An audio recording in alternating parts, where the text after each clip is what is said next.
Salut à tous, content d'être de retour chez nos amis de la puce à l'oreille pour un hit story qui s'annonce sympathique avec un groupe qui détonne dans le paysage musical français avec leur poésie, leur humour et leur pop frétillante. Alors j'ai trois garçons sur les cinq qui sont à mes côtés, donc qui ont été, je crois, tous amoureux d'une même femme, Lucette. Bonjour les membres du groupe MPL, donc j'ai à mes côtés Arthur, bonjour Arthur, Bonjour. Cédric Hello. et Julien. Coucou. Alors j'ai choisi parmi vos titres Bonhomme, qui est aussi le nom de votre album. Et là on peut parler pour cette chanson d'un petit hymne fédérateur. Si vous le dites. Non, oui, on espère, bien sûr qu'on espère fédérer en écrivant des chansons, mais fédérateur, c'est à vous de nous le dire, hein. Si vous le dites, c'est que c'est vrai. Oui, c'est le ressenti. Et alors sur quel thème vous vous questionnez dans cette chanson? C'est un sujet donc sur le qu'est-ce que c'est que d'être un garçon, d'être né garçon aujourd'hui pour notre génération, mais c'est en fait ça se veut. Nous on parle avec notre point de vue de mec de 35 ans, mais en fait c'est un truc qui est beaucoup plus universel que ça. C'est des questions qu'on se pose en dehors de la musique, et c'est Cédric qui nous a proposé le thème de cette chanson au début.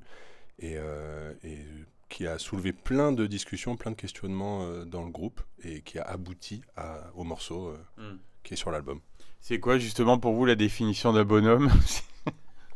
Bah, en tout cas, la définition qu'on prend, enfin, autour de laquelle on brode autour de ce morceau, c'est la question de la virilité. Parce qu'en fait, quand on dit qu'une personne, un mec, ouais, t'as vu comme il fait le bonhomme celui-là, ou t'as vu c'est vraiment un bonhomme, c'est en général dans des situations très viriles et très Oui. masculinistes. Ouais. Donc une démonstration de force, une démonstration je sais pas, de puissance. Donc des trucs comme ça qui sont attribués euh, de fait à la masculinité, mais qui pourraient, enfin, qui bougent, qui évoluent. En tout cas, nous, dans nos champs, dans les gens à qui on s'intéresse, on a l'impression qu'il y a des choses il y a des lignes qui bougent là-dessus. Et donc en fait, ça posait un peu la question on a grandi avec nous des modèles comme ça très, voilà, tous les hommes dans les films et tout, il y avait toujours ces trucs-là, enfin, dans les films et partout. Euh, Nous-mêmes, enfin, en tout cas, le morceau, il est en trois parties. La deuxième partie, ça parle un peu du fait que nous, on a cherché à le faire. En tout cas, on l'a été. Moi, j'ai l'impression vraiment, autour de mes 20 ans, j'étais un peu comme ça, très viril. J'avais envie d'exister à travers ça. J'avais envie de séduire avec ça, avec des démonstrations comme ça de puissance, de prendre de la place, de parler fort, euh, même sans jamais forcément faire des choses méchantes. Mais en fait, de fait, en tout cas, moi, personnellement, je prenais beaucoup de place, quoi. Et donc, et après, le troisième couplet, c'est des questions qu'on se pose aujourd'hui. Donc, depuis nos 35 ans, à se dire qu'en fait, c'est plus ça qu'on cherche à être. Moi, il y a plein de choses que j'ai faites que j'ai plus envie de faire. Plein de démonstrations de force que j'ai pu faire. Enfin, de force, c'est réducteur, mais de démonstrations de virilité que j'ai pu faire à des périodes de ma vie. Et en fait, maintenant, j'ai envie d'essayer de montrer d'autres choses. Et donc, et en ça, c'était intéressant parce qu'on a dû se poser la question de euh, à quel moment, nous, dans nos vies, on a été viril, on a été excessivement viril parfois. Euh, et puis du coup, c'était aussi la question de comment on peut trouver des mots, parce qu'on dit nous dans cette chanson, donc en gros, ça nous concernait tous les cinq. Et puis, pour une fois, on a tendance à beaucoup raconter d'histoires incarnées par des personnages. Moi, souvent, quand je chante, je suis un personnage. Mais là, d'un coup, c'était nous, quoi. Et on était un peu à nu. Et donc, on avait aussi envie que ce troisième couplet, ce soit quand même un peu une promesse, pas une promesse, mais qu'on mette sur la table des choses qu'on essaye de mettre des mots sur c'est qui les hommes qu'on a envie d'être et c'est quoi ce modèle de masculinité, donc pas forcément de virilité, qu'on a envie de donner. Et donc il a fallu mettre des mots précis là-dessus, sachant qu'en fait c'est très fragile, c'est très complexe, c'est des sujets qui sont en mouvement, qui en fonction des gens avec qui on est plus ou moins à l'aise, et donc ça a été tout un processus. Et voilà, au final, on a un morceau qui nous plaît aujourd'hui, qu'on est capable de chanter. Ça a été dur au début. En tout cas, Oui. pour moi, c'était pas facile, j'étais pas à l'aise. Et puis finalement, là, plus ça va, plus le public chante avec nous, plus ça nous donne de la force et plus on a l'impression d'avoir effectivement... On reçoit aussi beaucoup de messages de gens qui s'identifient là-dedans, qui disent ça m'aide à progresser dans mes réflexions aussi beaucoup, nous on est plusieurs à être des jeunes parents dans le groupe et donc il y a aussi ce truc qui arrive de mais quel modèle de père on va donner qui est un peu l'ultime référence masculine qu'on le veuille ou non, enfin je veux dire enfin en tout cas dont pour énormément de gens, voilà, pour beaucoup de gens c'est le truc à partir duquel il faut se dépatouiller pour dire ok mon père était comme ça mais voilà c'est quoi les autres c'est quoi les autres garçons, bon bref donc on a cheminé là-dessus et puis on en est là et on a l'impression d'être à peu près à jour et au clair avec ce qu'on dit dans ce morceau, voilà. Alors moi j'adore le petit sifflotement introductif, c'est digne d'un jingle publicitaire, non? Vous êtes assez fiers là aussi de cette trouvaille? Alors ça c'est venu on peut parler du coup de notre réalisateur qui s'appelle Nicolas Steib, qui est un Lyonnais. Et en fait on est arrivé chez lui avec tout un panel de brouillons dont celui de Bonhomme et on les a tous repris. Au début Bonhomme c'était une espèce d'instrumental, une version instrumentale un peu reggae dub. Ah oui. Donc rien à voir et un peu dark. Ouais. Ça marchait pas trop et donc avec lui on a repris un peu à la base la grille harmonique et on a refait les arrangements. Et à un moment, je sais pas, je sais plus exactement comment c'est venu. On a un peu déliré sur ce sifflet soupe au chou à l'ancienne. Et un peu. C'est pas mal, le soupe au chou aussi. C'est vraiment la BO de films des années 60, quoi. Ouais. Un peu ce truc-là, les films de Funès et tout ça, où il y avait des sifflements comme ça. Ouais, puis ce côté un peu bonhomme, on imagine bien quelqu'un marcher comme ça en sifflotant. Oui, c'est ça. Ouais. 5 garçons dans la rue en train de siffloter sur leur béret. Franchouillard. Il y a un autre gimmick dans ce morceau, c'est le lala. En fait, assez vite aussi, quand on a rebossé sur ce morceau, enfin, non, ça c'était plutôt avant de travailler avec Nicolas, donc avant de refondre le morceau, mais il y avait ce truc-là que ça partait un peu comme une comptine. Là, dans la cour d'école, là, on imaginait vraiment des enfants dans la cour d'école en train de faire des jeux de mains. Et du coup, en gros, c'est parti de là, et puis ce là, on a continué à le mettre sur les couplets 2 et 3 qui n'ont plus rien à voir avec ça. Et ça, en tout cas, ce qu'on aimait bien, c'est que ça ramène aussi à l'image un peu enfantine des bonhommes, parce qu'en fait, il y a aussi ce deuxième sens qui est finalement le plus utilisé. Quand on est enfant, on parle tout le temps des bonhommes, mais c'est pas du tout les bonhommes virils, c'est les petits bonhommes qu'on dessine, c'est les bonhommes de neige et tout. Donc, il y a ce truc-là aussi qui plane, parce qu'en fait, bonhomme, le sens premier, c'est un truc très, très, très gentil, très doux, Oui. très... et voilà. Bonhomme de neige. Voilà, c'est ça, ouais. Et donc on a... en tout cas, c'est un truc qui fait aussi qu'on s'est attaché à ce mot-là et qu'on a réussi à... Enfin, c'est ça qui a déclenché le morceau, c'est ce mot-là qui avait ce double sens et qui était un peu porteur qui donnait envie de... Enfin, il y avait un morceau à faire autour de ça, quoi. Alors le clip aussi est très sympa, c'est vous qui avez eu l'idée, on imagine, non? On a travaillé avec Jacques Pinault en tant que réalisateur sur ce clip, qui est un réal avec qui on avait déjà travaillé sur 2 clips sur l'album d'avant, et qu'on aimait bien, et qui, à la base, on s'était un peu questionné sur... Enfin, vu que c'est un morceau qui nous posait beaucoup de questions, sur lequel on voulait pas faire de faux pas. C'est touchy comme sujet, oui. En fait, ça pourrait ne pas être touchy, mais c'est juste qu'il faut pas se planter, quoi. Faut pas donner trop de leçons, faut pas dire que nous, on sait ce que c'est que d'être un bonhomme, parce que c'est pas le cas. Le morceau pose un peu des questions. Du coup, sur le clip, il fallait pas se planter non plus.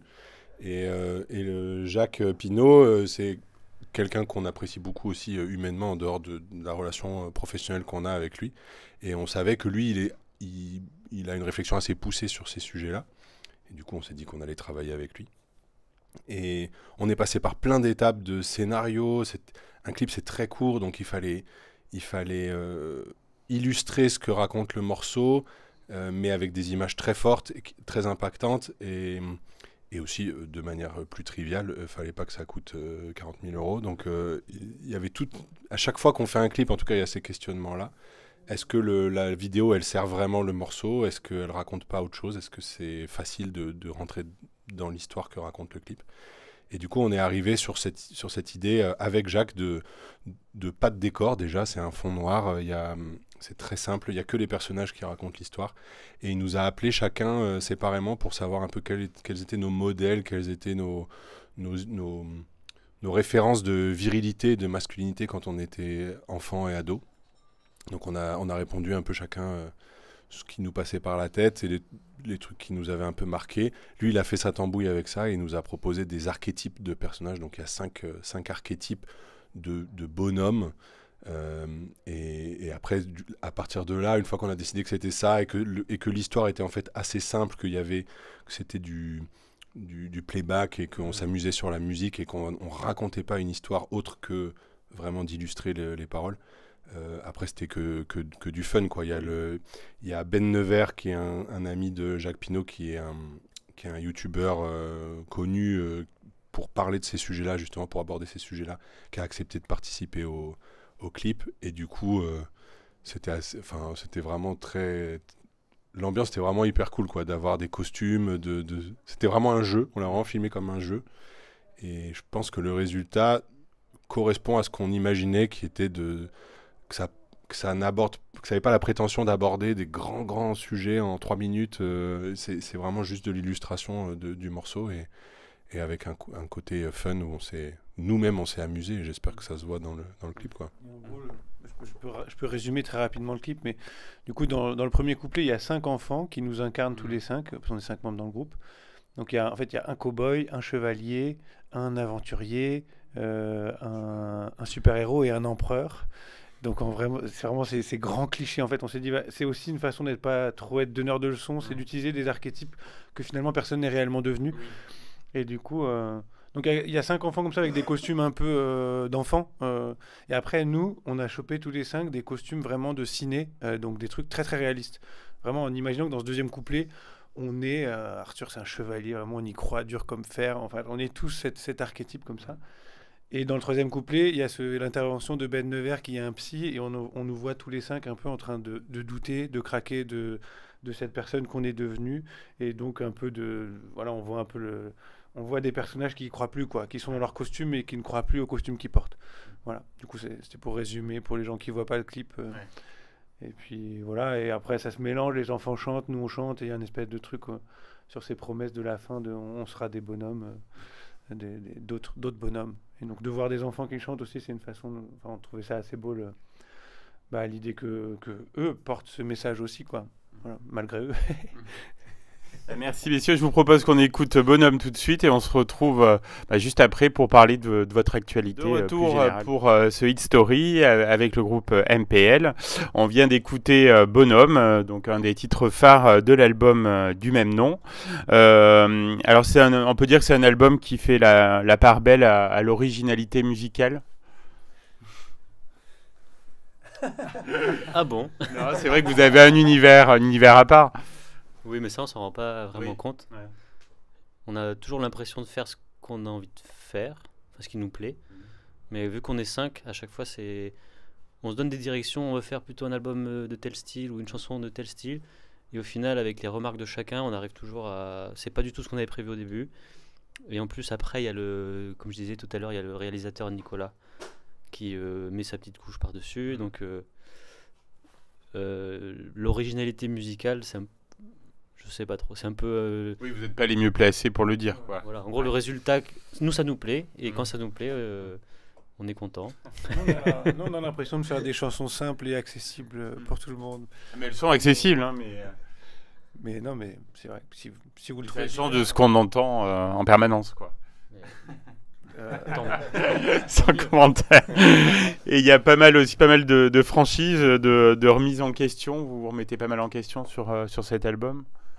C'est marrant, nous on a les albums d'avant, il y avait, comme disait Cédric tout à l'heure, il y avait beaucoup de chansons qui racontent des histoires, où Cédric est un narrateur, enfin incarne un personnage en tout cas, et assez naturellement, il y avait tout un univers, une mythologie qui nous suivait depuis la création du groupe avec cette histoire de Lucette et tout ça, et il y avait une volonté de tourner complètement la page, et je pense pas que ce soit un truc vraiment conscient, mais assez naturellement, les propositions de nouveaux morceaux sont allées plutôt vers des réflexions plutôt qui nous concernent nous réellement, pas forcément des histoires.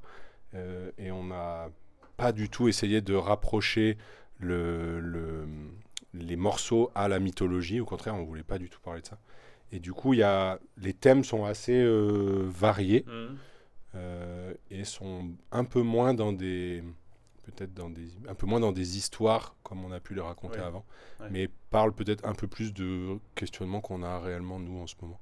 Mais pareil, c'est comme pour la musique, nous on n'est pas forcément les mieux placés pour parce que le choix des morceaux, il se fait un peu dans le fil de la création de l'album. Nous on part pas forcément en se disant cet album il va parler de ça et on va faire tous les morceaux là-dessus. En fait, on compose plein de titres, il y a plein de brouillons qui sont créés et après on choisit ceux qui nous plaisent le plus et ça crée au final un album, mais il n'y a pas forcément de volonté d'avoir un fil rouge ou un thème qui relie les morceaux ou quoi que ce soit.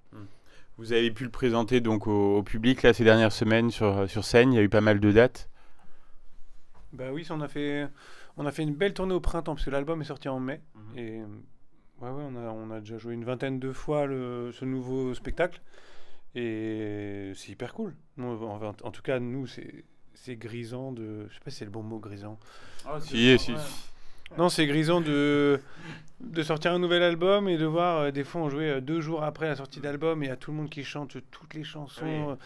Et puis, non, mais de voir vraiment que les gens se sont appropriés la chose, que ça... Enfin, en public, il y a vraiment... Nous en concert, les gens viennent pour chanter. Et du coup, c'est vraiment des communions incroyables, quoi, quand on vient de finir un morceau, un album et tout, et puis qu'on voit que d'un coup tout le monde le chante, que les gens ils réagissent pile tac, et à la phrase qui claque, on s'était dit celle-là ça doit faire plaisir. Ah ouais, non, c'est incroyable. C'est incroyable. Et donc là, toutes ces nouvelles dates, globalement, ça a toujours roulé, il y a toujours du monde. Et oui, et en fait aussi cet album-là, partout où on repasse, il y a plus de gens que la dernière fois. Ça chante plus fort, ça danse, ça saute plus haut, et donc c'est hyper excitant. Nous, on est vraiment sur une bonne dynamique là, ça donne hyper envie de continuer. Heureux d'être là à la puce à l'oreille. Qu'est-ce qu'elle vous inspire, cette salle? Vous la connaissiez ou pas? Non, mais on devait venir déjà il y a 2 ans. Et puis avec le Covid, on a dû reporter et puis annuler cette date. Donc on est très content de venir là enfin. On était déjà passé en Auvergne à Sébaza plusieurs fois. Ah oui, au Sémaphore. Au Sémaphore, ouais. Et là, ça faisait un moment qu'on n'était pas revenu dans le coin, donc très content. On a fait les balances, là, ça s'est bien passé, donc Inch'Allah, comme on dit. J'espère que les gens seront chauds. Ah oui, le public auvergnat est chaud. Dernière question, quelles sont vos envies, vos projets là sur cette fin d'année? Est-ce qu'il y a des choses qui sont prévues? Nous, on est en tournée jusqu'au 4 novembre. Après, on est en pause. Et on reprend la tournée probablement en mars, on va dire. Et ça va nous laisser un peu le temps de repenser, parce que comme le live est nouveau, on a plein d'envies de mise en scène, de petits changements, de petits trucs qu'on pourrait améliorer. Et du coup, on a ce qui est bien quand on peut faire des suites de concerts comme ça et après avoir une pause, c'est qu'on peut repenser un peu le truc, se dire ok, ça a marché, ça a pas marché, et arriver au printemps en reproposant un truc encore plus solide, ou en tout cas qui correspond encore plus à ce qu'on a envie de donner au public, quoi. Et, en parallèle à ça, on a naturellement envie de se remettre à écrire des choses, et donc on doit on sait pas encore exactement dans quelle direction on va partir, si on refait un album, sous quelle forme, est-ce qu'on fait un autre projet un peu différent. Donc là, on n'a pas encore décidé ce qu'on allait faire, mais on a fait une vraie pause, là, essayer d'arrêter d'écrire, de réaliser les choses et tout. Donc là, on s'est vraiment fait une pause. Là, on profite de la tournée des nouveaux morceaux, et puis cet hiver, on va se donner une direction et puis se remettre à creuser la suite. Eh ben, creusez bien. Merci en tout cas Arthur, Cédric et Julien pour MPL, et je vous dis à très bientôt, j'espère, sur cette antenne. Merci, à bientôt. Merci. Bye bye.